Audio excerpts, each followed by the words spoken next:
When they heard this, all in the synagogue were filled with rage. They got up, drove Jesus out of the town, and led him to the brow of the hill on which their town was built, so that they might hurl him off the cliff. So Jesus, his first homily, it's so challenging they want to kill him. And this reminds us Christians, if we're going to follow Jesus and speak the truth in love, people are still going to be angry with us. So for the past 2 months, we've had very encouraging homilies. So you remember in December, we had 4 about consolation, desolation, very beautiful. The Father turning our weaknesses into strengths. We had 1 on humility, 1 on intimacy. We had 3 very hope-filled homilies on preparing for the new year. Okay, so that time is over. Okay, now it's the time for some challenge. And so starting today, and then for all of February, 4 weeks in February, we're going to have starting next week, we're going to have our pro-life season. So we have to keep on turning up the heat, because if we're not challenging ourselves, then we're not preaching Jesus. So the first reading, the gospel, are about being a prophet. And we remember in the Bible, being a prophet isn't someone who primarily predicts the future, it's someone who speaks God's truth. Jeremiah writes, "The word of the Lord came to me saying, before I formed you in the womb, I knew you, and before you were born, I consecrated you. I appointed you a prophet to the nations." So our mission to speak the truth, it starts even before we're conceived. Continues, of course, in the room, and that's why we've got the pro-life season starting next week. The Lord continues, "Therefore, gird up your loins, stand up and tell the people everything that I command you. Do not break down before them, or I will break you before them. And I, for my part, have made you today a fortified city, an iron pillar, and a bronze wall against the whole land.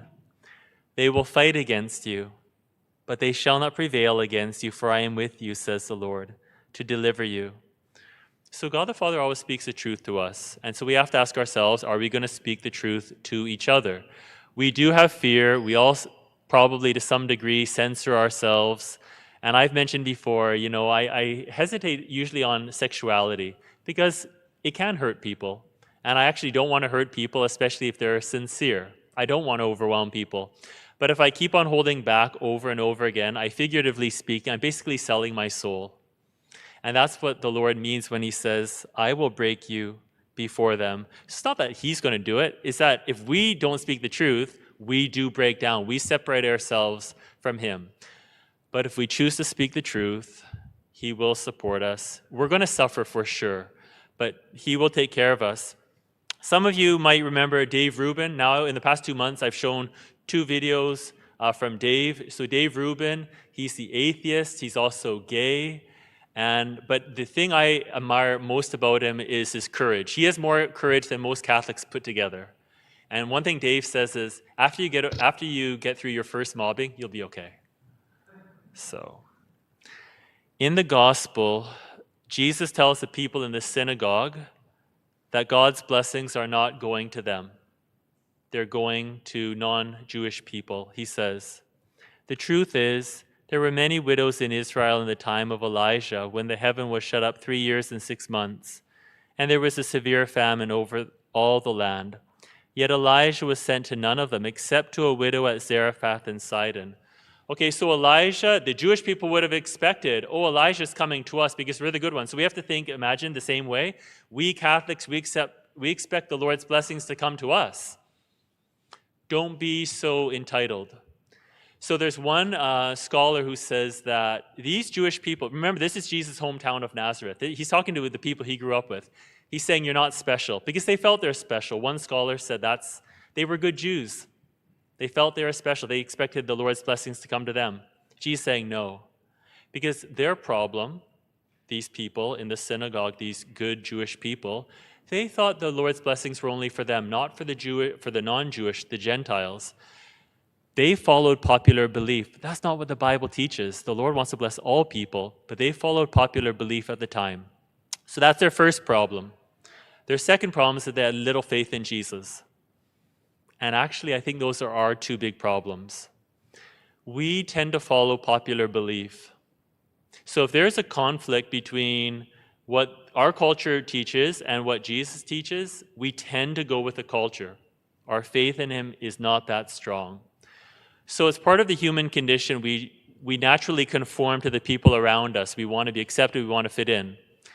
If you can't escape that conformity, you have to ask yourself, who are you going to conform to? So right now I'm going to go over 3 principles of Jesus that completely contradict what our culture says. Principle number 1, spiritual health is more important than physical health. Jesus says, "Do not fear those who kill the body, but cannot kill the soul. Rather, fear him who can destroy both soul and body in hell." We've mentioned this one before, but a lot of people still talk like COVID is the worst thing. It can't be if we're following Jesus' principles. That would make sense to fear COVID if you don't believe in the soul, I guess. If you're not a Christian, that would be logical. But if you're a Christian, you have to fear sin more than COVID. Now, I'm not saying be physically reckless. I'm not saying take unnecessary risks with your health. That's not reasonable either. But we should fear sin more than physical disease. St. Dominic Savio had this motto, death rather than sin. He died when he was 14 years old, but at such a young age, he was very consistent in his thinking. He said, "I would rather die than commit one sin." Because if you love someone, you don't want to hurt them, especially if they're God. Parents do all sorts of things to protect their children from COVID, but they don't do nearly as much to protect their children from sin. You should try to protect your children more from pornography than from COVID, because pornography is worse. It damages the soul. One of the silliest things I hear is people say, "Well, if you don't have your health, what do you have?" And I want to say, well, what about your soul, your character, your virtue? When we fall in love with Jesus, because he's in love with us, we would rather die than commit even one venial sin. Sin always has some kind of eternal consequence. COVID has temporary consequences. Even death has a temporary effect because the soul is immortal, and all of us will get our body in the resurrection, whether we go to heaven or go to hell. And that leads us to our second principle of Jesus. When our loved ones die, the vast majority of them do not go straight to heaven. We hope they go to purgatory. Most of our culture says everyone goes straight to heaven because we use lines like, well, now they're in a better place. I think they mean heaven. According to the Bible, we've got 3 possibilities when we die. You either go to hell, but we generally kind of don't assume that because you can't read a person's soul, so we hope not. You could go to heaven, but the book of Revelation says, nothing unclean shall enter it. You can't have anything impure or sinful enter heaven. So since most of us aren't saints, that basically leaves us with purgatory. When my father died, I never assumed he went straight to heaven. When my grandmother died, same thing. When good priests I know, they die, I don't assume they go to heaven. And I don't assume I will go to heaven. You all know that, right? You're saying yes. Yes, we know you're not going straight to heaven. Maybe I can be more direct. The people you love, they probably didn't go straight to heaven because they're not saints. We hope they go to purgatory. And that's actually not bad, because once you go to purgatory, eventually you go to heaven. Most people think that heaven is just like a happy earth. It's way better than that. Our conception is so poor. Heaven is so much better that you need purgatory to get ready for something so amazing. So it's actually a better thing. This falsehood that our loved ones go straight to heaven has led to another disease worse than COVID, the disease of spiritual mediocrity.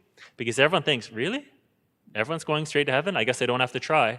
Very few people try to become saints because they think there's no advantage to it. Let's go back to Jesus' words. The gate is wide and the way is easy that leads to destruction, and those who enter by it are many. For the gate is narrow and the way is hard that leads to life, and those who find it are few. Let's clarify these words. Destruction means hell. Life means heaven. Jesus is saying, most people choose to go to hell because it's easy. He's saying, few people choose to go to heaven because it's hard to love him above all things. It's hard to love our neighbor the way Jesus does.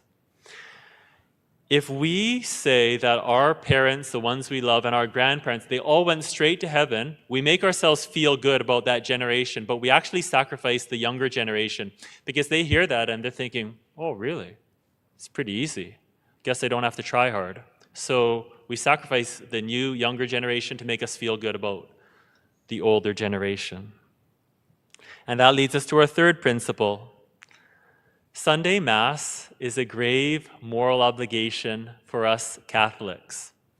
Jesus died for us, and before he died, he said, "Do this in remembrance of me." He also said, "Truly, truly, I say to you, unless you eat the flesh of the Son of Man and drink his blood, you have no life in you." We've talked about this for years.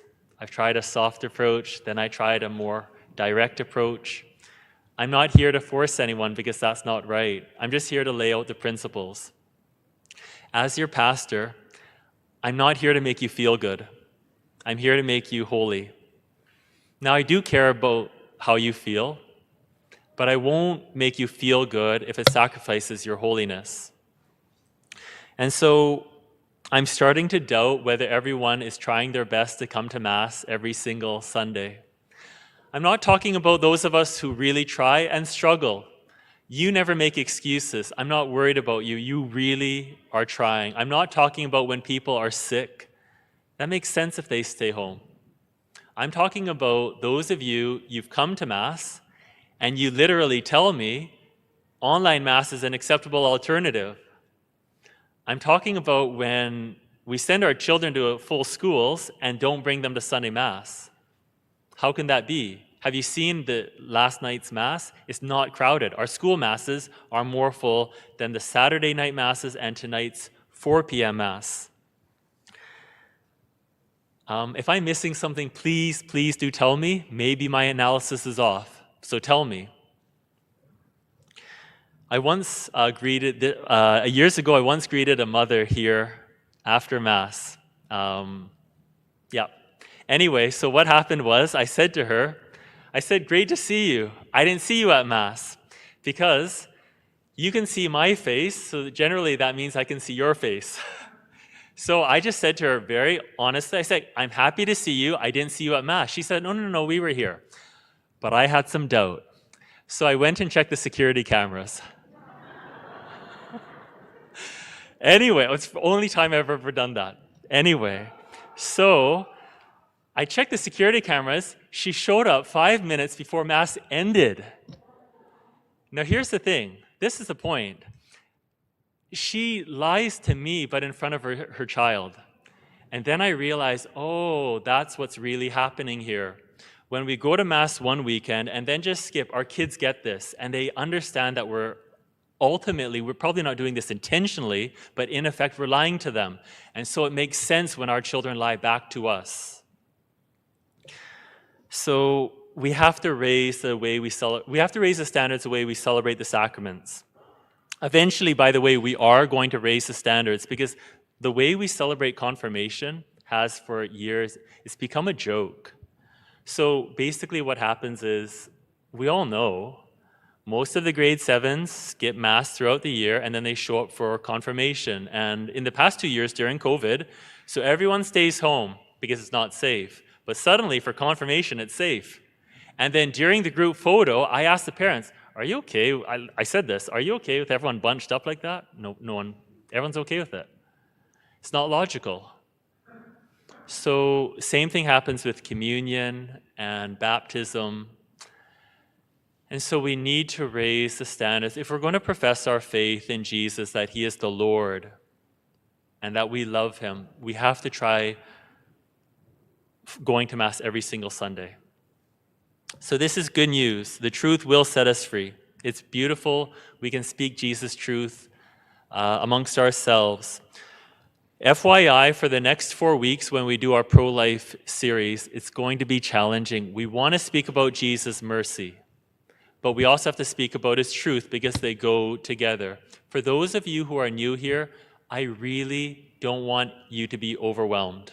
I don't, because I could understand that.